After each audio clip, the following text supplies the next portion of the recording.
நலாஸ் நாட்டு சர்க்கரை நலமுடன் வாழ நலாஸ் இந்தியாவிலேயே நாட்டு சர்க்கரைக்கு ISI முத்திரை மற்றும் அக்மார்க் அங்கீகாரம் பெற்ற ஒரே நிறுவனம். தொடர்புக்கு 9047045000.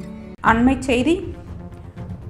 நீதிமன்ற அவமதிப்பு வழக்கில் இப்போதைய தலைமைச் செயலர் முருகானந்தம், முன்னாள் தலைமைச் செயலர் சிவ்தாஸ் மீனா ஆகியோர் ஜூலை 21ஆம் தேதி நேரில் ஆஜராக வேண்டும் என உயர்நீதிமன்றம் உத்தரவிட்டுள்ளது.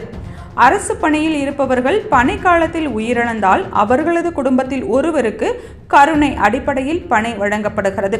ஆனால் இதில் பல்வேறு நடைமுறை சிக்கல்கள் இருப்பதாக புகார்கள் எழுந்தன. இது குறித்த வழக்கை சென்ற 2023ஆம் ஆண்டு விசாரித்த சென்னை உயர்நீதிமன்றம் கருணை அடிப்படை பணி நியமனத்திற்கான நடைமுறை சிக்கல்களை களைவதற்கும் இதற்கு கால நிர்ணயம் செய்யவும் உரிய நடவடிக்கை எடுக்கும்படி தமிழக அரசுக்கு உத்தரவிட்டது. ஆனாலும் இது தொடர்பாக எந்த நடவடிக்கையும் இதுவரை எடுக்கப்படவில்லை என கூறப்படுகிறது. இந்நிலையில் இந்த வழக்கை உயர்நீதிமன்றம் தாமாக முன்வந்து விசாரணைக்கு எடுத்துக்கொண்டது. இந்த வழக்கில் 2023ஆம் ஆண்டு முதல் இப்போது வரை தலைமைச் செயலாளர்களாக இருந்தவர்கள் நேரில் ஆஜராக வேண்டும் என்று நீதிபதி பட்டு தேவானந்த் உத்தரவிட்டார். இந்த வழக்கு ஜூலை 21ஆம் தேதிக்கு ஒத்திவைக்கப்படுவதாகவும் அன்றைய தினம் ஆஜராக வேண்டும் என்றும் நீதிபதி உத்தரவு பிறப்பித்தார்.